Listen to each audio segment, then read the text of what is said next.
അപ്പോൾ ഇതിലോട്ട് നമുക്ക് ആദ്യം ഞാൻ കുറച്ച് കോക്കനട്ട് ഓയിലാണ് കേട്ടോ ഒഴിക്കുന്നത്. എണ്ണ ഇവിടെ ചൂടായി വന്നിട്ടുണ്ട്. നമുക്ക് ഞാനിവിടെ 1 സ്പൂൺ കടുകാണ് കേട്ടോ ഇടുന്നത്. അതൊന്ന് പൊട്ടി വരട്ടെ. കടുക് ഇവിടെ എല്ലാം പൊട്ടി കഴിഞ്ഞു.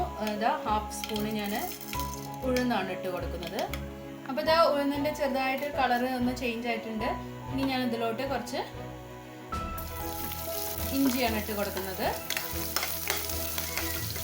നമുക്കിനി ഇഞ്ചി, പച്ചമുളക് ഞാൻ സ്ലിറ്റ് ആക്കി വെച്ചിട്ടുണ്ടായിരുന്നു, പച്ചമുളക്, പിന്നെ നമ്മൾ കരിവേപ്പിൻ്റെ ഇല, ഇതെല്ലാം കൂടിയിട്ട് ഒന്ന് നമുക്ക് വഴറ്റിയെടുക്കാം. അപ്പോൾ ഇതാ ഇവിടെ ഞാൻ ഒരു 1 മിനിറ്റ് ഇത് ഇളക്കി കൊടുത്തിട്ടുണ്ട്. ഇതൊന്ന് ഫ്രൈ ചെയ്തെടുത്തിട്ടുണ്ട്. അപ്പോൾ അതിൻ്റെ കളർ ഒന്ന് മാറിയിട്ടുണ്ട്. ഇനി നമുക്ക് അതിലോട്ട് ഉള്ളിയാണ്. ഞാൻ എന്താ ഉള്ളി സ്ലൈസ് ആയിട്ടാണ് കട്ട് ചെയ്തേക്കുന്നത്. ഓണിയൻ സ്ലൈസ് ആണ് ചെയ്തേക്കുന്നത്. ഞാൻ 2 വലിയ ഉള്ളിയാണ് കേട്ടോ എടുത്തേക്കുന്നത്. ഇനി നമുക്ക് ഉള്ളി നല്ലപോലെ ട്രാൻസ്പെറൻറ്റ് ആവണ വരെ നമുക്ക് ഇളക്കി കൊടുക്കാം. അപ്പോൾ ഇതിലോട്ട് ഞാൻ കുറച്ച് ആദ്യം തന്നെ ഉപ്പിട്ട് കൊടുക്കുവാണ്. അപ്പോൾ ഉള്ളി ഒന്ന് പെട്ടെന്ന് വഴണ്ട് കിട്ടും. ഉള്ളി പെട്ടെന്ന് വഴണ്ട് കിട്ടാൻ വേണ്ടിയിട്ടാണ് നമ്മൾ അതിലോട്ട് കുറച്ച് ഉപ്പിട്ട് കൊടുക്കുന്നത്. അപ്പോൾ ഇതാ ഒരു 10 മിനിറ്റ്സ് കഴിഞ്ഞു. ഇത് നല്ലതായിട്ട് ട്രാൻസ്പെറൻറ്റ് ഇതായിട്ട് വന്നിട്ടുണ്ട് കേട്ടോ. കണ്ടില്ലേ, ട്രാൻസ്പെറൻറ്റ് ചെറിയൊരു ബ്രൗണിഷും, കുറേ ഫുൾ ബ്രൗൺ ആക്കണ്ട, കുറച്ച് ട്രാൻസ്പെറൻറ്റും കുറച്ച് ബ്രൗൺ കളർ, ആ ഒരു സ്റ്റേജാണ് കേട്ടോ. അപ്പോൾ അത് കണ്ടില്ലേ, ആ ഒരു സ്റ്റേജാണ്. ഇനി നമുക്ക് അതിലോട്ട് മസാല ഇടാം. ഒന്നുമില്ല കേട്ടോ, ജസ്റ്റ് എന്താണ് മഞ്ഞൾപ്പൊടി മാത്രമേ നമുക്ക് ഇതിലിടേണ്ട ആവശ്യമുള്ളൂ. ഇതിലോട്ട് കുറച്ച് മഞ്ഞൾപ്പൊടി ഇടാം. അപ്പോൾ പിന്നെ നമ്മൾ ഓൾറെഡി ഇട്ടിട്ടുണ്ട്. അപ്പോൾ ആ ഒരു എന്താ പറയുക, പൊട്ടാറ്റോ ഒക്കെ ഇട്ട് കഴിഞ്ഞിട്ട് നമുക്ക് ഉപ്പ് കുറവ് തോന്നുകയാണെങ്കിൽ അപ്പം ഇട്ട് കൊടുത്താൽ മതി കേട്ടോ. ഇനി നമുക്ക് ഇതിലോട്ട് ഞാൻ കുറച്ച് പൊട്ടാറ്റോ ബോയിൽ ചെയ്ത് വെച്ചിട്ടുണ്ടായിരുന്നു, അതും കൂടി നമുക്ക് ഇട്ട് കൊടുക്കാം. അതാ ഇവിടെ ഞാൻ ഒരു 1 പൊട്ടാറ്റോ ഞാൻ എടുത്തിട്ടുള്ളൂ. അത് നല്ല വലിയ പൊട്ടാറ്റോ ആയിരുന്നു, അത് കാരണം ഒരു പൊട്ടാറ്റോ ഞാൻ എടുത്തിട്ടുള്ളൂ കേട്ടോ. അത് ഞാൻ നമുക്ക് നല്ലവണ്ണം മിക്സ് ചെയ്ത് കൊടുക്കാമേ.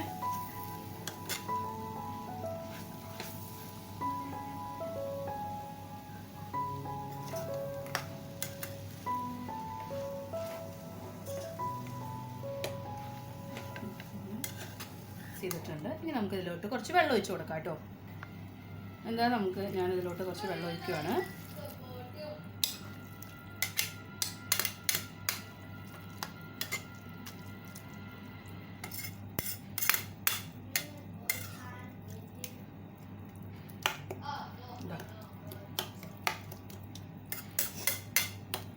ഇതിലോട്ട് ഞാൻ ഇപ്പോൾ 1 കപ്പ് വെള്ളം മാത്രമേ ഒഴിച്ച് കൊടുത്തിട്ടുള്ളൂ കേട്ടോ.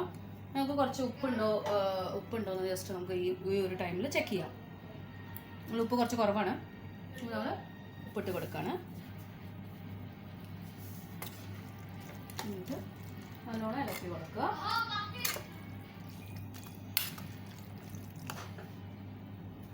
ഇനി നമുക്കിത് കവർ ചെയ്തിട്ട് കുക്ക് ചെയ്യാൻ വെക്കാം കേട്ടോ. നമ്മൾ ഒരു 5 മിനിറ്റായി, നമുക്ക് തുറന്ന് നോക്കാം. അപ്പോൾ ഇതാ നമ്മുടെ മസാല ദോശയുടെ മസാല ഇവിടെ നല്ല റെഡി ആയിട്ടുണ്ട്. ഇതാ ഇനി നമുക്ക് ദോശ ഉണ്ടാക്കാൻ തുടങ്ങാം. ഓക്കെ, ഇവിടെ ഇതാ ദോശമാവ് നല്ല റെഡി ആയിട്ടുണ്ട്. ഇനി നമുക്ക് ദോശ ഉണ്ടാക്കാൻ തുടങ്ങിയാലോ, നല്ല മസാല ദോശ ഉണ്ടാക്കാൻ തുടങ്ങിയാലോ. സുഖമാണ്. നമുക്ക് ഇനി ദോശക്കല്ല് ചൂടായിട്ടുണ്ട്, ദോശ തട്ടിയെടുക്കാം.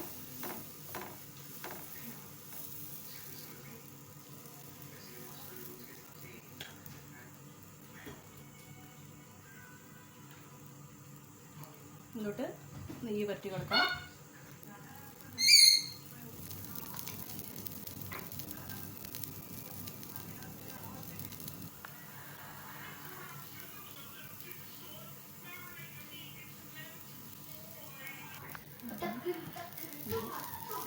ഇതിലോട്ട് ഇട്ട് കൊടുക്കാം. എന്നിട്ട്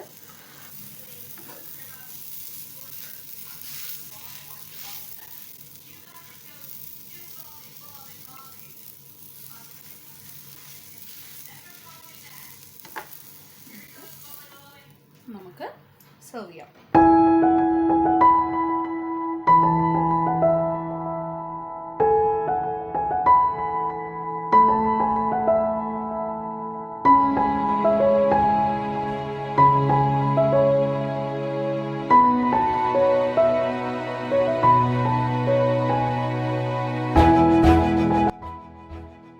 ഇതാ നമ്മുടെ simple and tasty masala dosa ഇവിടെ റെഡി ആയിട്ടുണ്ട്. എല്ലാവർക്കും എൻ്റെ വീഡിയോ ഇഷ്ടമായെന്ന് വിചാരിക്കുന്നു. So don't forget to like, share and comment. അപ്പോൾ നമുക്ക് നെക്സ്റ്റ് വീഡിയോയിൽ കാണുന്നവരെ ബൈ, സീ യു, ടാറ്റാ.